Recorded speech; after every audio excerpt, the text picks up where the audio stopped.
Culture, Media and Governance. I wish you all a convivial welcome. We are delighted to host this 2 days national consultation on tackling creative industry and economy in India. It is an honor to be surrounded by people from different sectors of academia, civil society, policymakers, industry people and our students. We are thankful to you all for accepting our invitation and gracing the occasion with your presence. It is wonderful that we are able to come together to discuss the contemporary social phenomena of creative industry and economy.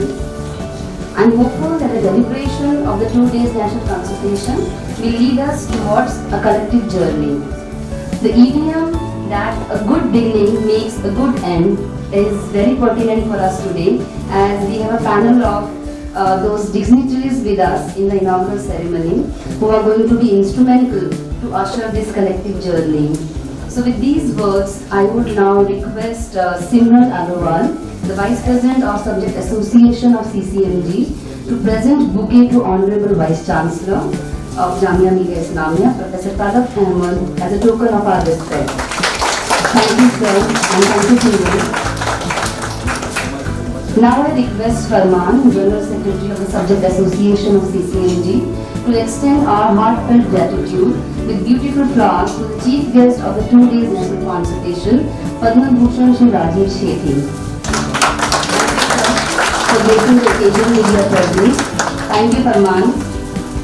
Now I invite Apurva Chaudhary, our eminent first year student of the Center, to welcome our keynote addressee, Padma Shri Professor Sanjay Govi, and also the former director of IIT Kanpur, representing industry. Thank you, sir, for accepting our invitation, and thank you, Apurva. Now, I would like to invite Professor Biswajit Das to discuss about the consultation. He is currently the director of the Center of Culture, Media and Governance and a distinguished scholar in the field of communication and media studies. Under his leadership, the Center has achieved several significant milestones, one of which is the acknowledgement by UGC as a Center of Excellence. He was instrumental in developing the EPD Pathshala postgraduate course of Media and Communication Studies. He has earned immense quantity of prestigious publications to his credit. So, thank you, Professor Das. I invite you. Thank you, sir.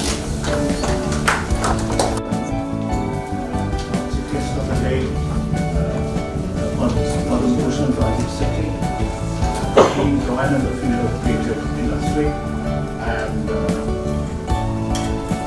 our keynote address speaker of the day, Professor Sanjeev Ande, former director of Kanpur IIT.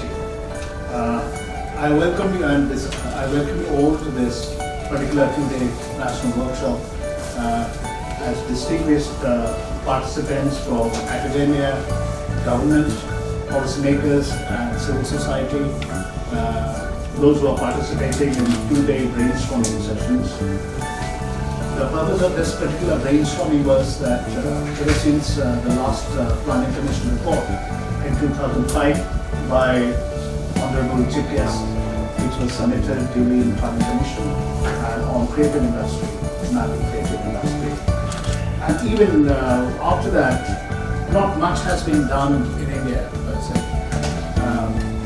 Even though creative industry has been globally separated across the world, whether it is in all OECD countries or even in Singapore, Hong Kong, everywhere, you find there is a creative policy where you find that sort of trying to make a merger between culture and economy. So where you find a cultural economy, or there are larger service sector which is actually immensely contributing.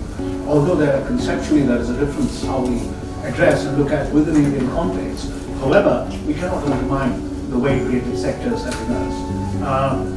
About this particular workshop, the idea behind this workshop, because the university, the center, has been initiating a course in creative industry since 2008. Ever since the beginning of the center, in the master's program, we have as being a disciplinary center, we started teaching on creative industry.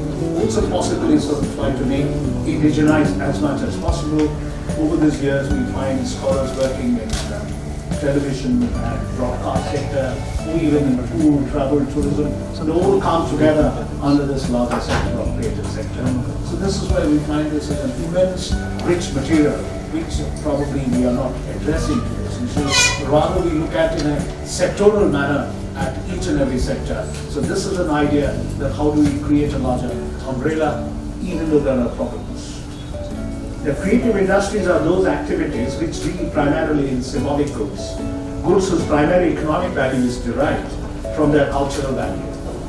Any definition of creative industries is by necessity fairly fluid, as production activities increasingly take on aesthetic and symbolic meaning. It is no secret that creative industry is flourishing today. It addresses ever larger sectors of the economy. So central have the creative industries become to the economy that it is difficult to know where to draw the line. Let me just indicate some of the most prominent sectors which are becoming more and more enmeshed. The ever-expanding scope of the entertainment industry in all its branches and multimedia forms in the leisure industry. The arts and heritage industries, that is festival, museum, galleries, exhibitions, heritage sites, theme parks, which are closely aligned with the tourism industry, and its offshoot, museum, building, and heritage restoration as key means to urban revitalization. The lifestyle industries catering the body and soul in the society of mass individualization, and of course design as the indispensable art and science of advertising, from fashion to cosmetic surgery, from corporate images to shopping centers. We find the brand names and citizen, and as we find in the society of the spectacle. The global reach of the culture industry is perhaps most obviously evident in the way the ideology of consumption is becoming the mass culture of economic globalization. Though there is a growing interest in the subject, there are currently few real theoretical or policy models available. The policy framework for the cultural industries does present real organizational and administrative problems, but many of them stem from the conceptual and definitional problems, reflecting profound transformations in the role of culture in contemporary economy and society. The numerous mapping documents commissioned by the government authorities certainly fulfill a need to back up argumentation with hard facts, but this emphasis on the statistical has tended to be closely linked to a series of claims as to the external benefits of arts and culture, rather than as a part of wider attempt to grasp the full implications and dynamics of the cultural industries as a sector. Despite the attempts to establish new policy models, understanding has frequently been displaced by arguments about statistics and the economic values of art and culture.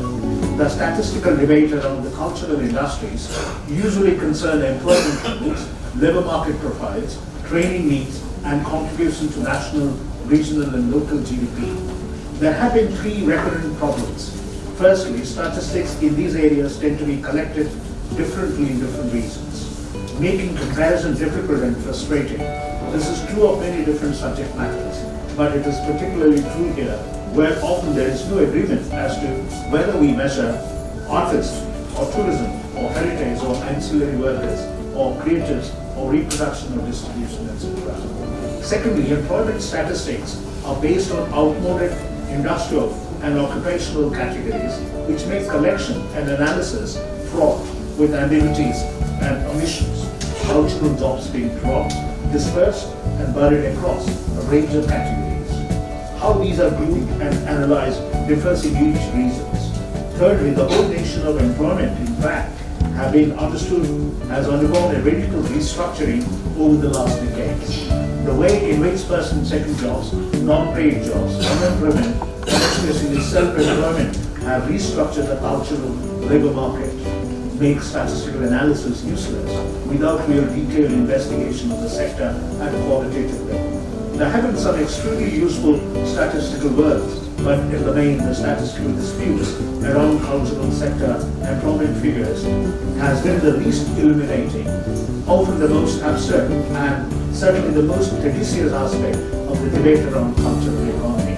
It is here that policies should be focused.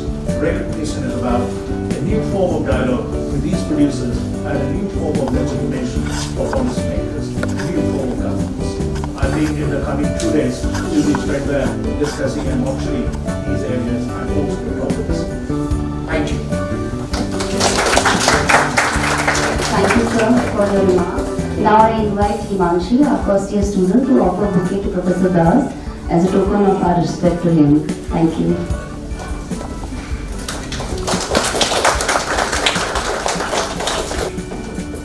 Padma Vibhushan, Shri Rajiv Sethi ji, Padma Shri Professor Dhande, Biswajit Das, my colleagues and friends from media and different industry. You must be knowing that today we had convocation from the morning. We have lots of things happening. And, but I had committed to ask that I will come. But I see that this area is really very, very diverse, and anybody can have some say in everything. Actually, the media has become such.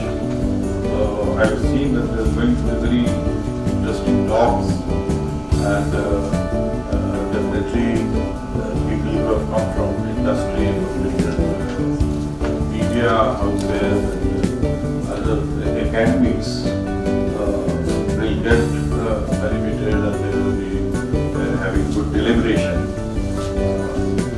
I am happy to be here for this inauguration, but I have to leave because I have another meeting. People are already waiting. So I take part from Rajiv ji and my other colleagues and friends who are attending this, and I hope that this 2 days deliberation will be useful for everybody, and you will come out with some policy guidelines for future in this country. Thank you so much.